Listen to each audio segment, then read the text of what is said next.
పక్కన రెడ్, ఓ పక్కన బ్లాక్. అసలు చూడండి ఎలా ఉందో. ఓ పక్కన సూర్యుడు.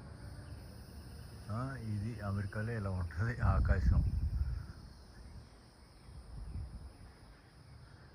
ఎంత బ్లాక్ అంటే కొద్దిసేపట్లో వర్షం పడిపోద్ది అనమాట, గుమరిచ్చేస్తే ఇక్కడ. ఓ మై సి, ఇందాక ఎరుపు ఉంది కదా, ఇప్పుడు ఎరుపు కొంచెం కొంచెంగా తగ్గిపోయింది. ఇందాక ఇంకా ఎరుపుగా ఉంది, కెమెరా తీసుకొచ్చి ఆన్ చేసేలోపు ఎరుపు మిస్ అయిపోయింది. అంత ఎర్రగా ఉంది. ఆ ఎరుపులోంచి మరలా బ్లాక్ వచ్చేసింది.